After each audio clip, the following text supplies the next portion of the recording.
پناہ مانگتا ہوں میں اللہ کی شیطان مردود سے، اللہ کے نام سے جو بڑا مہربان نہایت رحم فرمانے والا ہے۔ اے ایمان والو، اللہ اس شکار کے ذریعے یقیناً تمہاری آزمائش کرے گا جس تک تمہارے ہاتھ اور نیزے پہنچ سکتے ہیں، تاکہ اللہ جان لے کہ کون اس سے بن دیکھے ڈرتا ہے۔ پھر اس کے بعد جو شخص حدود اللہ سے نکلے گا تو اس کے لیے دردناک عذاب ہے۔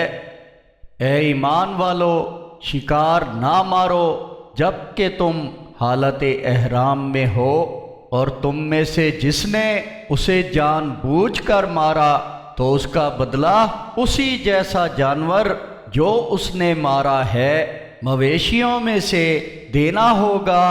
اس کا فیصلہ تم میں سے 2 عادل افراد کریں گے، اور یہ فدیہ کا جانور کعبہ پہنچا دیا جائے، یا یہ کفارہ چند مساکین کو کھلانا ہے، یا اس کے برابر صوم رکھنے ہیں، تاکہ وہ اپنے کیے کی سزا چکھ لے۔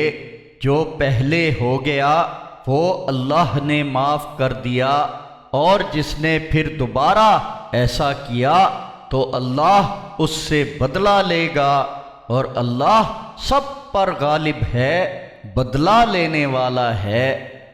تمہارے لیے بحالت احرام سمندر کا شکار اور اس کا کھانا حلال کر دیا گیا ہے، تمہارے فائدے کے لیے اور قافلوں کے زاد راہ کے لیے، اور تمہارے اوپر خشکی کا شکار حرام کر دیا گیا ہے جب تک کہ تم احرام کی حالت میں ہو۔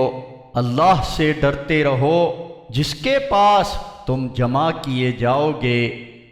اللہ نے کعبہ کو، جو کہ ادب کا مکان ہے، لوگوں کے لیے قیام کا ذریعہ بنایا ہے، اور عزت والے مہینے قربانی کے جانوروں اور گلے میں پٹے پڑے جانوروں کو بھی امن کا ذریعہ بنایا ہے۔ یہ اس لیے ہے کہ تم جان لو کہ اللہ خوب جانتا ہے جو کچھ آسمانوں میں ہے اور جو کچھ زمین میں ہے، اور بلا شبہ اللہ ہر چیز کا خوب علم رکھنے والا ہے۔ جان لو کہ یقیناً اللہ سخت سزا دینے والا ہے، اور اللہ بہت بخشنے والا بڑا مہربان بھی ہے۔ رسول پر پیغام پہنچا دینے ہی کی ذمہ داری ہے، اور اللہ جانتا ہے جو کچھ تم ظاہر کرتے اور جو کچھ چھپاتے ہو۔